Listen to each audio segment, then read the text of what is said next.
Okay, so in this part of the tutorial we're looking at the template file that I provided on the phpacademy.org forum. If you haven't downloaded it and you want to use this just to make everything a lot easier and easier to follow, go ahead and download that.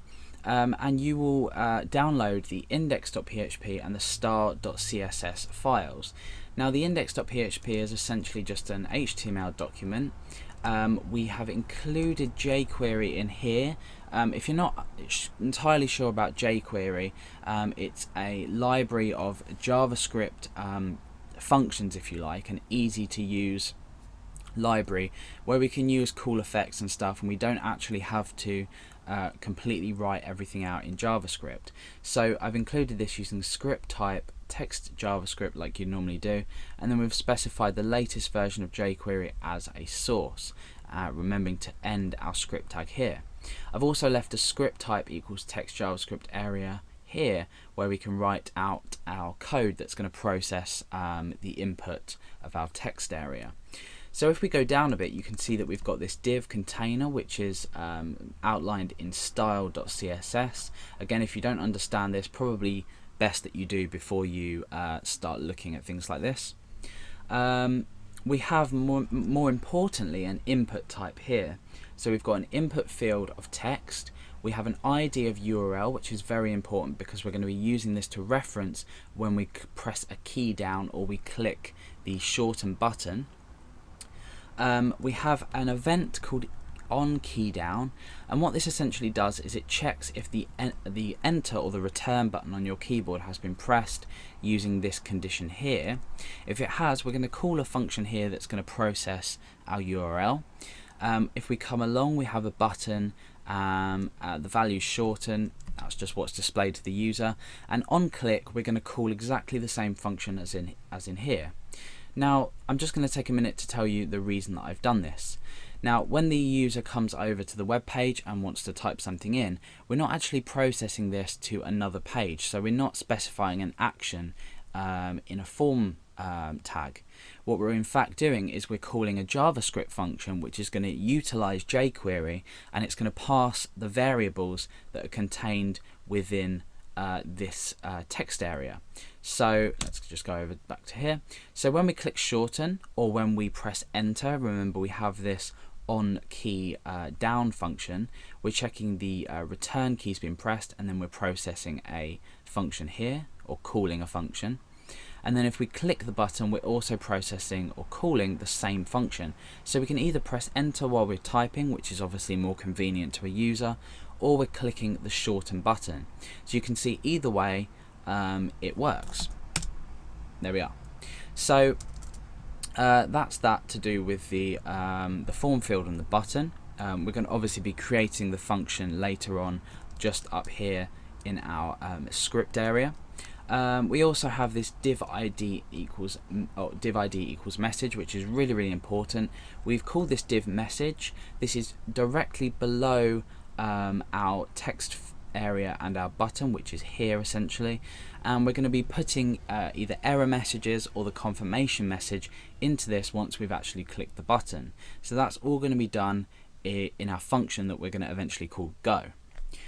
We have a copyright div here, which is not really important, but there it is, just so you can see where we're working with. So we've got that here. Okay, so the very first thing that we want to do is establish what's going to happen when we click the button, because obviously we need the user to be able to type something in and then actually process this. So let me just go over to my FTP client and upload all these blank files. Before you start, you might want to, obviously you have these two files, create a file called db.inc.php, url.php, func.inc.php, and you'll need an htaccess file which starts with a dot. So it doesn't actually have a file name, it has a file extension, and this is processed by your web server, and it will eventually allow us to just use a / and the codes that we're generating. So over in index.php, we need to work out what we want to do if we press a key down. So we already have this check here. I haven't included this in the tutorial because it's irrelevant. But inside these brackets, as long as this condition is met, we want to call a function called go.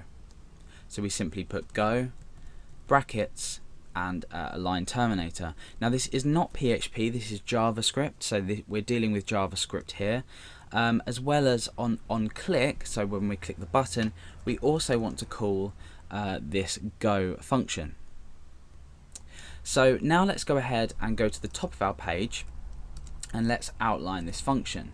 So inside of our script area, I'm going to say function go. Now it's going to take one parameter, which is the URL that's been typed into the text field. So I'm going to go through this slowly, and if you don't understand it, you'll see exactly how everything's working.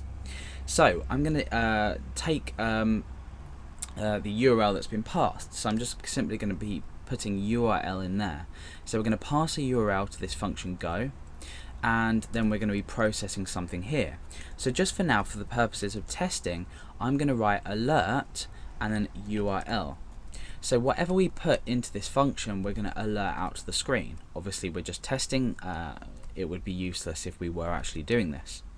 So I'm going to type in here test, oh no, I'm going to say enter pressed, and here I'm going to say button clicked.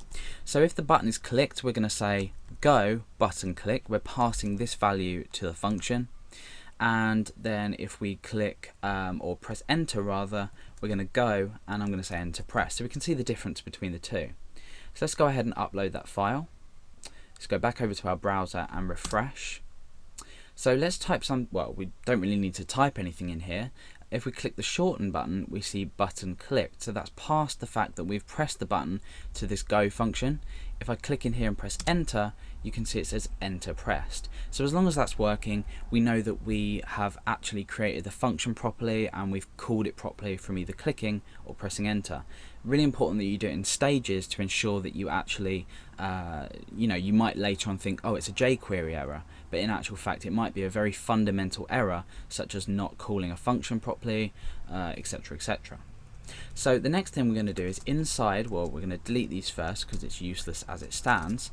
We need to take the value of this URL area. So we need to take the value of this field and actually pass it. So we're still up here, let's go ahead up here, we're still going to alert out the URL, but this time we're going to make it dynamic, so whatever we type in, it's going to alert us. So let's go down and come over here. So this here is for the return key press, and this is for the button click. So let's go ahead and inside of here we can use jQuery to pick up the value of the URL field. So obviously the URL field is called URL. We've identified it as URL.